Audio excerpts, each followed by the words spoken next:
Holidays-nale, adu namma GT Holidays da. GT Holidays, South India's #1 travel brand.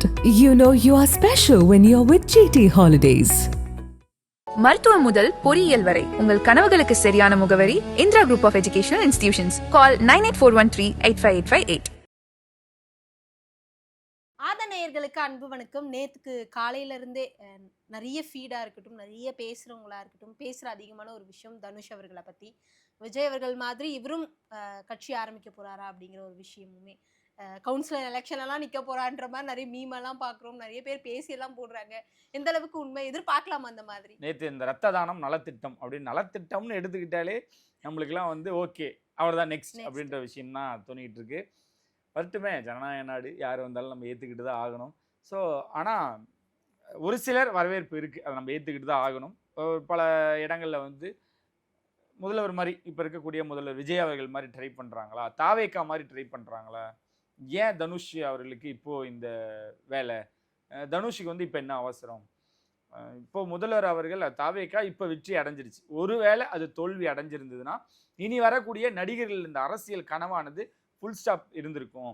ஆனால் இவர் வந்து மீண்டும் அதை ஆரம்பித்து வச்சுட்டு இருக்காரு. அதனால் அந்த ஆரம்ப புள்ளியாக அதுக்கு அடுத்த கட்ட தலைமுறைகளும் அதை தொடர போகிறாங்க அப்படின்னு ஒன்று. இதை பற்றி நீங்கள் என்ன நினைக்கிறீங்க? எனக்குமே வந்து நீங்கள் சொன்ன விஷயம் தான். இல்லை, தனுஷ் அவர்கள் இப்போ அடிக்கல் நாட்டியிருக்கார் நேற்று நடந்த நிகழ்வு மூலிமா. என்னைக்கு அவர் கொடியை அறிமுகப்படுத்தினாரோ அப்பயே நம்மளுக்கு தெரிஞ்சிருச்சு. இதை பற்றி நம்ம பேசியிருந்தோம். நேற்று நடந்த அந்த நலத்திட்டம், அந்த ரத்த தான முகாம், இதெல்லாம் பார்க்கும் பொழுது என்ன தோணுது? அரசியலுக்கு வந்தா எப்படி இருக்கும் அவங்களுக்கு? நீங்க சொல்லி, இன்னைக்கு நீங்க தான் வந்து ஒரு அஸ்ட்ராலஜர். அதெல்லாம் ஒண்ணும் கிடையாது. யார் மக்களுக்கு நல்லது பண்ணாலும் வரவேற்கத்தக்க கேள்வி வந்து எப்படி இருக்கும் தனுஷ் அவர்களோட ஃபியூச்சர், அரசியல் வாழ்க்கையானது எப்படி? புரியல, நான் அஸ்ட்ராலஜர், எனக்கு அதெல்லாம் இருக்கா? இந்த கேள்விதான் எல்லாத்துட்டையுமே இருக்கு. என்னடா திடீர்னு இப்படி பண்றாரு? ஏன்னா ஆண்டு அரசு ஒரு 75 ஆண்டு காலமாக இருக்கக்கூடிய பெரிய கட்சிகள், 50 ஆண்டு காலத்துக்கு மேற்பட்டு இருக்கக்கூடிய இன்னொரு பெரிய கட்சிகள், இந்த 2 சாம்ராஜ்யத்தையுமே ஒரு மனுஷன் தகர்த்தி அவரோட கடின உழைப்பால இப்போ வந்து உட்காந்துருக்காரு. அவர் இன்னைக்கு நேற்று கட்சி ஆரம்பிக்கல. கிட்டத்தட்ட 33 ஆண்டு காலத்துக்கு மேலே அவர் வந்து நலத்திட்டங்கள் வழங்கி, ரத்த தானம் வழங்கி, அதாவது அவங்க கூட இருக்கக்கூடிய எல்லாத்துக்குமே ரத்த தான முகாம் அமைச்சு எல்லாருமே ரத்த தானம் பண்ணுங்க. பிறந்த குழந்தைகளுக்கு, இன்னைக்கு தான் நான் அரசியலுக்கு வந்திருக்கேன், 30 வருஷத்துக்கு முன்னாடி நான் அரசியலுக்கு வருவேனான்னு தெரியாமல் கூட பிறந்த குழந்தைகளுக்கு, என்னோட பிறந்தநாள் அன்னைக்கு பிறந்த குழந்தைகளுக்கு தங்க மோதிரம் வழங்கினாங்க.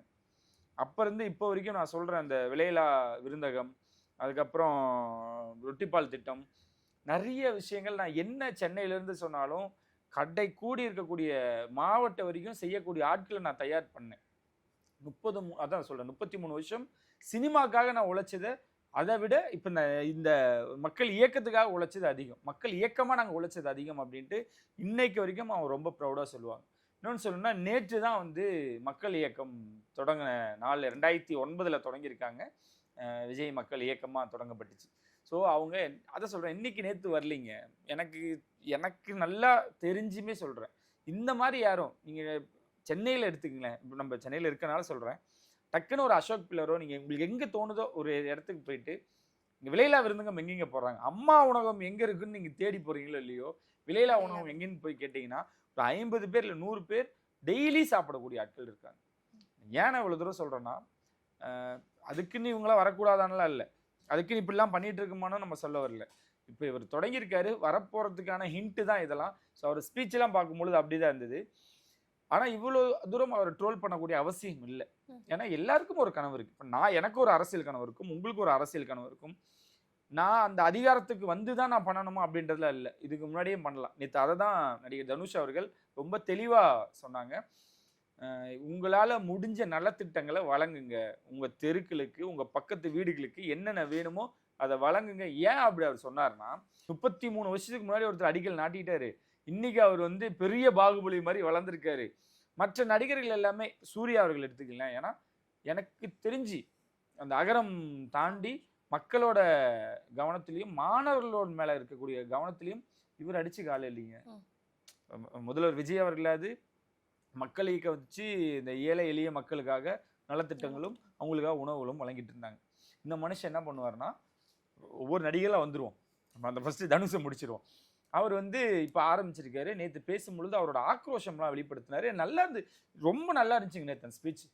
ஏன்னா அவர் ஆடியோ லான்ச்சில் பேசுகிற அந்த மாடுலேஷனாக இருக்கட்டும், சொல்லக்கூடிய விஷயமா இருக்கட்டும், ஏன் நான் போயஸ் கார்டனில் வீடு வாங்கக்கூடாதான்னு கேட்டதெல்லாம் அது அப்படியே இல்லை. பார்த்தீங்களா ஃபுல்லாக அந்த சந்திரமுகியாக மாறின கங்காவை பார்த்தியான்ற மாதிரி. ஸோ அந்த மாதிரி பேசின தனுஷ் அவர்களை நேற்று பார்க்க முடியல. ரொம்ப மெச்சூர்டாக இருந்தார், நலத்திட்டங்கள் வழங்கினார். குறிப்பாக ராயன் மேலே இருந்த வன்மத்தில் பேசினவங்களுக்கெல்லாம் ரொம்ப அழகாக அன்பாக பதில் சொன்னார். ரொம்ப அழகாக இருந்தது. ஏன்னா என்னோட படங்களுக்கு பல படங்களுக்கு கிடைக்கும் தனுஷாயா இந்த வருஷம் தனுஷாயா அடிக்கிறான்னு சொன்னதுக்கெல்லாம் தரல. மக்களாக பார்த்து ஏதோ ஒரு அதிர்ஷ்டத்தில் எனக்கு ஒரு இதில் கிடைச்சிருக்கு, என்னை தட்டி விடாதீங்க, கை கொடுங்க அப்படின்னு அவர் பேசுனதெல்லாம் ரொம்ப நல்லா இருந்தது. அதான் சொல்கிறேன், பியூர் பொலிட்டீஷியனாக மாறின தனுஷ் அவர்களை பார் அப்படின்ற மாதிரி தான் இருந்துச்சு. நல்ல ஸ்பீச்சை எனக்கு எங்கே ஒரு நெருடலாக இருந்தது அப்படின்னா, அந்த ஸ்டேஜில் அவரோட இயக்கத்தை சார்ந்த அவ்வளோ பேருமே வந்து மேலே ஏற்றினப்பயே நம்மளுக்கு கிளிக் ஆயிடுச்சு. ஓகே, இந்த மாதிரியான ஸ்டெப்ஸ் இருந்துச்சுனாலே தோணதான் ஆரம்பிக்கணும்னு வச்சிங்களேன். அத்தனை பேரையும் நிற்க வைக்கும் பொழுது இந்த நீங்கள் சொன்ன மாதிரி இந்த உள்ளாட்சி தேர்தல் தான் குடியரசுரா முடிஞ்சிச்சிரா அப்படின்ற மாதிரி. இன்னும் இவங்க வந்து தாவைக்க ஆரம்பிக்கவே இல்லையே, அதுக்குள்ளே நீங்கள் ஊடால பூந்து இந்த கலகலப்பு படத்தில் வர மாதிரி இவங்க வேற குறுக்க வரான்ற மாதிரி அந்த மாதிரி இருக்கக்கூடாதுன்னு தான் எல்லாரும் விரும்புகிறாங்க. நான் என்ன சொல்கிறேன், தனுஷ் அவர்கள் அந்த தவறை செய்ய மாட்டார், செய்யக்கூடாது. நம்ம சொல்லக்கூடிய நம்ம சொன்னால் கேட்கக்கூடிய இடத்துலையுமே அவங்க இல்லைன்னு வச்சுக்கோங்களேன். பெரிய பெரிய ஆட்களுமே இதுதான் சொல்லுவாங்க, இப்போதைக்கு அவசரம் கூடாது. இன்னைக்கு தானே நீங்கள் விதை போடுறீங்க, நல்ல திட்டங்களை வழங்குங்கன்னு சொல்லிடுறீங்க. ஒரு 3 வருஷம் 4 வருஷம் இப்போ நம்ம சொல்கிறோம்ல, விலையில்லா விருந்தகம், ரொட்டிப்பால் திட்டம், என்னென்ன பண்ணாங்க, விஜய் மக்கள் இயக்கம் என்ன பண்ணாங்க அப்படின்னு கேட்டிங்கன்னா என்கிட்ட 10 லிஸ்ட்டே என்கிட்ட ரெடியாக இருக்குது. நான் போயிருக்கேன் களத்தில், நான் பார்த்துருக்கேன். இதே அவர்கள் சூர்யா அவர்கள் என்ன பண்ணிட்டாங்க, நான் லிஸ்ட்டு கொடுப்பேன். இந்த மாதிரி தனுஷ் அவர்கள் இயக்கத்தை சார்ந்தவங்க ஏதாவது பண்ணட்டும், நம்ம அதை பேசுகிற மாதிரி பண்ணட்டும், தெரிகிற மாதிரி பண்ணட்டும், அப்புறம் நீங்கள் ஸ்ட்ராங்காக இறங்குங்க. இன்னொன்று, அப்பயுமே நீங்கள் ஸ்ட்ராங்காக இறங்குறப்போ இந்த 2 கட்சிகளும் வேணான்னு தான் தாவேக்காவை எல்லாத்துக்கும் ஒரு மார்ச்சா போட்டாங்க. தாவேக்கா வேண்டான்னு ஒரு மனப்பான்மையில் முதல்ல மக்கள் வரணும். இப்போதான் அவங்க ஆட்சி அமைச்சிருக்காங்க, இப்போதான் எல்லா வேலைகளும் சரி செஞ்சுக்கிட்டு இருக்காங்க. இல்லை இவங்களே நல்லா பண்ணிட்டாங்கன்னா அடுத்த 5 வருஷத்துக்கு இப்போ நீங்கள் இவ்வளோ பில்ட் பண்ணியுமே வேஸ்ட்டு தானே. இன்னும் அடுத்த 5 வருஷத்துக்கும் நீங்கள் அதை சர்வே பண்ணணும். இவ்வளோ விஷயங்கள் இருக்குங்க. எடுத்தவங்க ஒருத்தன் அவர் எனக்கு தெரிஞ்சு கூட இருக்கக்கூடிய ஆட்கள் தான், அதில் மாற்று கருத்தே இல்லை. ஆனால் அங்கே இருக்கக்கூடிய நல்ல மெச்சூர்டான நண்பர்கள், இப்போ சுப்பிரமணியம் சிவா அவர்கள்லாம் இருக்காங்கல்ல, அவரெல்லாம் பார்க்கும்பொழுது அவரு அவ்வளோ பிளான் வச்சுருப்பார். அவரும் வந்து மற்ற ஆட்கள் மாதிரி இது சட்டை போட்டதும் சூப்பராக இருக்குப்பா, நல்லா இருக்குப்பா அப்படின்னு சொல்லக்கூடிய ஆளே இல்லை. அந்த வட்டாரங்களே பார்த்தீங்க அப்படின்னா வைங்களேன், இதாவது சுப்பிரமணியம் சிவா அவர்கள், அவர் 2-3 பேர் இருக்காங்க, அவங்களாம் வந்து எது சரி எது தப்புன்னு சொல்லுவாங்க. எண்ட் ஆஃப் த டிசிஷன் வந்து தனுஷ் அவர்கள் எடுக்கிறது தான். ஸோ அங்கே இருக்கக்கூடிய ஒரு சிலர் பண்ணக்கூடிய விஷயங்களால் இவர் இந்த தவறு இப்போ சீக்கிரமாக பண்ணிடக்கூடாது, கொஞ்சம் அப்படியே டெவலப் பண்ணிட்டே போகணும். இந்த ஸ்பீச் இப்போ நம்ம பேசுகிறதே ரொம்ப நல்லா இருந்துச்சுன்னு சொல்கிறோம். தொடர்ச்சியாக அவர் பேச பேச பேச இன்னும் நல்லா இருக்கும், இன்னும் இன்னும் இன்னும் தயாராகணும், அவர் அந்த களத்துக்கு தயாராகணும் அப்படின்ட்டு தான் பார்ப்போம் என்ன நடந்தது. ஆனால் நான் பார்க்குற வரைக்கும் இந்த சமூக வலைத்தளங்களில் எதுக்கு தான் இப்போ இந்த மனுஷனை சீண்டினீங்கன்னா நான் சொல்லக்கூடிய கால அவகாசம் கூட அவர் எடுத்துக்க மாட்டார், உடனே களத்தில் இறங்குவார். ஏன் இப்படி பண்ணுறீங்க அப்படின்னு ஒரு கேள்வி இருக்குது. அதனால் அதெல்லாம் பண்ணாதீங்க. இனி வீட்டுக்கு ஒரு நடிகரோட ரசிகர்கள் கண்டிப்பாக இருப்பாங்க, தனுஷ் அவர்களோட ரசிகர்கள். எப்படி முதல்வர் விஜய் அவர்களுக்கு வீட்டில் ஒரு விஜயும் ஒரு விஜயும் இருந்தாங்களோ அந்த மாதிரி தனுஷ் அவர்களுக்கு ஒரு ரசிகர் இருப்பாங்க, எஸ்கே அவர்களோட ரசிகர்கள் இருப்பாங்க, சூர்யா ரசிகர்கள் இருப்பாங்க. நினச்சி பாருங்களேன், வீட்டில் எல்லாரும் ஒவ்வொருத்தர் ரசிகர்கள், எல்லாரும் ஆரம்பித்து ஒரு நலத்திட்டம் வழங்குங்கன்னு சொல்கிறாங்க. இருக்கிற எல்லாத்துக்கும் ஒரு 10,000 ரூபா காசு எடுத்துன்னு வைங்களேன். அம்மா என்ன பண்ணுவாங்க, என் ரசிகர் வந்து நலத்திட்டங்கள் பண்ண சொல்லிட்டாங்க, எனக்கு 2000 கொடு. பையன் என்ன பண்ணுவான், அப்போ என் ரசிகர் மட்டும் சும்மாவா கொடு. இதுக்கு தான் ஏகே மாதிரி இருந்துடணும். நீ முதல்ல சம்பாரித்து உன் குடும்பத்தை பார்த்துக்கு, அதுக்கப்புறமேட்டு எதாக இருந்தாலும் யோசிக்கலாம் அப்படின்ட்டு பார்ப்பாங்க. எல்லாமே நல்ல ட்ரை தானேங்க. ஒருவேளை இதுக்கு மாற்றாது அதுக்கு மாற்றாதுன்றப்போ ஏற்றுக்கிட்டு தான் ஆகணும். நேற்று நடந்ததை பற்றி சொல்கிறேன், அவ்வளோ ட்ரோல் தேவையில்லை. அந்த மனுஷன் இப்போ தான் கால் தரம் பதிச்சிருக்காரு, ஆனால் தேவையில்லாமல் அவர் சேர்ந்தாதீங்க, அவ்வளோதான் ஒரு விஷயம். இவன் மட்டும் இல்லை, யாராக இருந்தாலுமே சொல்கிறேன். இப்போ அண்ணாமலை அவர்கள் புது பார்ட்டி ஆரம்பித்தாங்க, இவ்வளோ ட்ரோல் வரல. மக்கள் அதில் பாதி பேர் ஓகே அவர் வரலாமா அப்படின்ற மாதிரி மைண்ட் செட்டில் இருக்காங்க. இப்போ அவர் ஆரம்பிக்கிறாரு, தனுஷ் அவர்கள் ஆரம்பிக்கிறார், இந்த மாதிரி போகுது. பாப்பா என்ன நடக்குதுன்னு. இப்போது முதல்வர் விஜய் அவர்களையும் வச்சாச்சு, தனுஷ் அவர்களும் இப்போ தான் ஆரம்பிச்சிருக்காரு. இங்கே ஒருத்தர் அடித்தளம் போட்டு கிட்டத்தட்ட ஒரு பில்டிங்கை பில்ட் பண்ணி வச்சுருக்காரு சூர்யா அவர்கள். நேற்று எழுதும் பொழுது எல்லாருமே அவரையும் தொடர்ச்சி எழுத ஆரம்பிச்சிட்டாங்க. அவரையுமே சுமார் இப்போ கேப்டன் அவர்கள் குறிப்பாக அரசியலுக்கு வந்தது காரணம் என்னன்னா ஒரு மண்டபம் ஒரு ரீசன். அந்த மாதிரி இவங்க எல்லாமே இப்போ இருக்கக்கூடிய சமூக வலைத்தளங்களை வந்து ஈஸியாக வம்புக்கு இழுத்துறாங்க. சூர்யா அவர்கள் இல்லையா, அவர் வந்து என்னென்ன பண்ணிட்டு இருக்காரு பார்த்தீங்களா, ஸ்டூடெண்ட்ஸ் என்ன பண்ணியிருக்காரு தெரியுமா, அவர் வந்து எவ்வளோ சம்பாரிச்சு வச்சிருக்காரு. எல்லாருக்குமே மக்கள் மேல அக்கறை இருக்கு. அதுல நீங்க இவரு மாதிரி டிராவல் பண்ணிருங்க. அவர் வந்து கோவிட் டைமா இருக்கட்டும், மழை வெள்ள டைமா இருக்கட்டும், எல்லா இடத்துலயுமே சூர்யா ரசிகர்கள் கூட நின்றுருக்காங்க. இன்ன வரைக்கும் பிறந்த நாள்னா எல்லா விஷயங்களும் பண்ணிக்கிட்டு இருக்காங்க. ஸோ சூர்யா அவர்கள் வராரு வரலின்றது அவரோட தனிப்பட்ட விருப்பம். ஆனா வராத ஒருத்தர் வந்து தேவையில்லாம நம்ம பேசக்கூடாது அப்படின்றதான் இதன் மூலியமா நம்ம சொல்லக்கூடிய விஷயமா இருக்கு. இன்னொன்னு தாவேகா ரொம்ப அழகா டிராவல் பண்ணிட்டு இருக்காங்களே. இன்னைக்கு ஒரு ஆய்வுக்கு போறாரு முதல்வர். அவரு அதான் நீங்களே சொல்றீங்க முதல்வன் படம் பார்த்த மாதிரி இருக்கு அப்படின்ட்டு. ஸோ ஒவ்வொரு நாளும் ஒவ்வொரு படக்காட்சிகளா நீங்க இமேஜின் பண்ணி அப்படி டிராவல் பண்ணுங்க. ரொம்ப அழகா இருக்கு. எப்படி சொல்றது, ஒரு வரவேற்கத்தக்க விஷயமா தான் எல்லாமே அமைஞ்சுக்கிட்டு இருக்கு. அதனால கொஞ்சம் இதுக்கே டைம் இருக்குன்றப்போ அடுத்ததெல்லாம் நம்ம வேணாம். ஆனா தாவேகாவுடைய அமைச்சர்களை வந்து சீண்டி பாக்குறாங்களான்ற மாதிரி ஒரு தம்ப்லைனா இருக்கு. நிறைய விஷயங்களை பார்க்க முடியுது. ஜெகதீஸ்வரி அவங்களுடைய ஆடியோலாம் வந்து ரொம்ப வைரலா போய்கிட்டு இருக்கு. அதான் இப்போ நம்ம எப்படி இதெல்லாம் சொல்றோமோ, ஆட்சிக்கு வந்தவங்கள பத்தி கொஞ்சம் நீ வரக்கூடியவங்க பார்க்கணும். நம்மள எப்படி டார்கெட் பண்ணுவாங்க, என்னெல்லாம் பேசுவாங்க அப்படின்றது. நீங்க அது எப்படி வேணா எடுத்துக்கங்க. தாவேகா ரொம்ப கஷ்டப்பட்டது இப்ப அந்த ஆட்சி அமைச்சிருக்காங்க. இப்ப இருக்கக்கூடிய அமைச்சர் எல்லாரையும் ரொம்ப டார்கெட் பண்ணி ஒவ்வொரு விஷயங்களும் நடந்துகிட்டு இருக்கு. குறிப்பா அமைச்சர் ரமேஷ் அவர்கள் இருந்து எடுத்துக்கங்களேன். இந்த பழனி கோவில்ல இந்த லேண்ட் 100 கோடினாங்கல்ல, அதோட வேல்யூ 100 கோடி இல்லையாமாங்க. 30+ கோடி தான். இப்ப இருக்கக்கூடிய கரண்ட் வேல்யூக்கு எடுத்துட்டீங்கன்னா 30 கோடியோ 40 கோடியோ தானா. போடுறா நம்பரை போடுறா, என்னடா போடலாம், ஒரு ஆனா ஒரு 5 ரூபா போடுமா, 5 ரூபாயா டே நடா சிங்கிள் டிஜிட்ல போட்டு போடுறா, ஒரு 50 100 போட்டுடுறா அப்படின்ற மாதிரி. ஸோ அந்த எண்ணிக்கை அதிகமாக காமிக்கணும் அப்படின்ட்டு அந்த நம்பர்ஸில் காமிக்கணும்னு அதை ஒன்று பண்ணாங்க. அதை தொடர்ச்சியாக இன்னும் நிறைய அமைச்சர்கள் நான் சொல்கிற மாதிரி நிறைய நடந்துக்கிட்டு இருக்கு. இவங்க என்ன பண்ணுறாங்க, இப்போ அந்த அமைச்சர் ரமேஷ் அவர்கள் என்ன பண்ணுறாருன்னா, நீ அப்படி தானே, இப்போ எனக்கு அதுக்கு சம்மதமே இல்லை, ஆனால் நீ என்ன இன்வால்வ் பண்ணி என்னென்ன பண்ணியிருக்க, அதை நான் ஈஸியாக அதை வந்து உடச்சிட்டேன். அது என்ன தப்பு என்ன சரின்றது ஒரு பக்கம் இருக்கட்டும், அது ஏன் மேலே தப்புலையும் நான் உடைச்சிருக்கேன். இப்போ நான் என்ன பண்ணுவேன்னா, இப்போ இதுலேயே இவ்வளோ பண்ணியிருக்கீங்கன்னா இந்த அறுபடை கோவிலில் என்னென்ன விஷயங்கள் நடந்திருக்கு, இப்போ நான் என்ன சொல்கிறேன், அதுக்குன்னு ஒரு தனி குழு ஒன்று அமைச்சு நான் இனிமேட்டு எல்லாமே பார்க்க சொல்லிடுவேன். யார் யார் தொட்டிங்களோ எல்லாமே எனக்கு வந்து இப்போ டேட்டாவாக எனக்கு வந்துடும். நான் டேட்டா வச்சு நான் அவங்கள பார்த்துக்கிறேன்.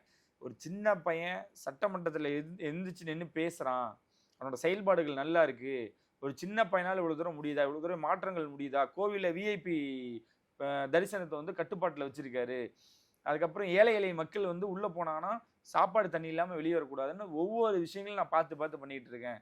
அந்த மாதிரி இருக்கக்கூடிய என்னையை நீங்கள் வந்து நல்லது பண்ணக்கூடியவங்களை இப்படிலாம் பண்ணுவீங்களா அப்படின்னு ஒரு கோபம் யாருக்கு இருந்தாலும் இருக்கும். நீங்கள் சொன்னீங்க, இப்போ எனக்கு தெரிஞ்சு சமூக நலத்துறை அமைச்சர்னு நினைக்கிறேன் ஜெகதீஸ்வரி அவர்கள். அவங்க ஒரு ஜேர்னலிஸ்ட். எனக்கு தெரிஞ்சு அவங்களும் ரொம்ப எப்படி சொல்கிறேன்னா மெச்சூர்டான ஒருத்தங்க. அவங்களுக்கு டக்குன்னு அதான் இதில் இங்கே இருக்கிறவங்களாம் என்ன ஒரு பிரச்சனைனா, தாவேக்கல இருக்கிறவங்களும் எம்எல்ஏ கூட ஆக முடியாது, அந்த தகுதி இல்லை, எப்படி அமைச்சர் ஆகலாம் அப்படின்னு இன்னும் பல பேருக்கு வயிற்றில் நெருப்பு கட்டிட்டு இருக்காங்க. ஏன்னா இவங்களும் வந்து எனக்கு தெரிஞ்சு தலைமைச் செயலகத்தில் தான் முக்கால்வாசி அமைச்சர்கள் வந்து காலையில் வந்தாங்கன்னா நைட் வரைக்கும் பணிகளை செஞ்சுக்கிட்டு இருக்காங்க. இவங்க அங்கேயும் பார்த்துட்டு அவங்க ஊரையும் பார்த்துக்கிட்டு அவங்க தொகுதியும் பார்த்துட்டு பொறுப்பு அமைச்சராகவும் போட்டிருக்காங்க. இவ்வளோ தூரம் இருக்கக்கூடிய அவங்க ஒரு லேடி, நான் என்ன சொல்றேன்னா தப்பாக சொல்ல, அவங்க ஒரு லேடி, அதுக்குன்னு நான் வந்து அவங்களால எப்படி இப்படிலாம் முடிக்கும் அப்படிலாம் நான் கேட்கல. அவங்க பம்பரை மாதிரி ஓடிட்டு இருக்காங்க, லிட்டரலால பம்பரை மாதிரி இருக்காங்க. ஒவ்வொரு வீட்டுக்கும் இப்போ போயிட்டு இருக்காங்க. ஓட்டு கேட்குறப்ப எப்படி போனாங்களோ அந்த மாதிரி இப்போ போயிட்டு இருக்காங்க. அந்த மக்களுக்கு என்ன தேவை, என்னென்ன விஷயங்கள் இருக்குது, என்னென்ன விஷயங்கள் வேணும் அப்படின்றத ஒவ்வொன்றா ஆராய்ஞ்சு வேலைகள் செஞ்சுக்கிட்டு இருக்காங்க.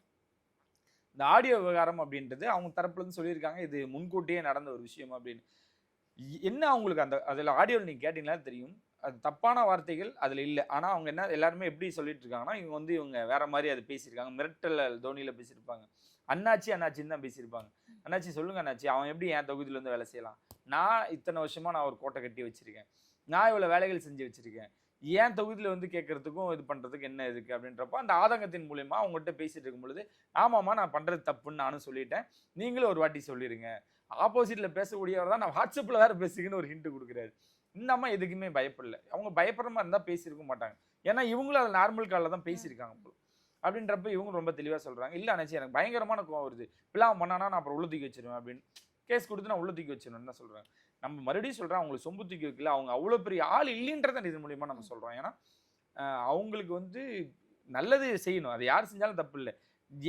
என் இடத்துல வந்து ஒரு கிரெடிட்ஸ் ஒருத்தர் எடுக்கிறாங்க அப்படின்றப்போ நான் உழைச்சிருக்கேன்ல, என்னைய அதுதான் அங்கே அந்த இடத்துல அவங்களோட பொறுப்புகளாக இருக்கட்டும், அவங்க உழைப்புகளாக இருக்கட்டும், ஒருத்தர் வந்து சுரண்டும் பொழுது தான் அவங்களுக்கு அங்கே கோபம் வருது. அதை தான் அவங்க கேட்டாங்களே ஒழிய அவங்க வந்து பண்ணக்கூடாது செய்யக்கூடாதுலாம் யாரும் சொல்லவில்லை. நீங்க வாங்க எல்லாருமே சேர்ந்து ஓடலாம். நான் ஒரு விஷயம் நான் விதை போட்டு ஒரு மரத்தை வளர்த்துருக்கேன். நீ வந்து திடீர்னு அந்த மரத்துக்கு நீ தான் நான் தான் வச்சேன் அப்படின்னா இந்த மாதிரியான விஷயங்கள் சொல்லணும். ஸோ அதனால ஜெகதீஸ்வரி அவர்கள் அதுல வந்து ரொம்பலாம் மிரட்டுற துணியோ இல்லை, இதுக்கு முன்னாடி எவ்வளோ ஆடியோ கேட்டிருக்கோம். இதையுமே அவங்க கடந்து போயிட்டாங்கன்னு வச்சுக்கீங்களேன். ஆனால் அப்பேற்பட்ட ஆள் அவங்க இல்லை அப்படின்றத இதன் மூலியமா நம்ம சொல்றோம்.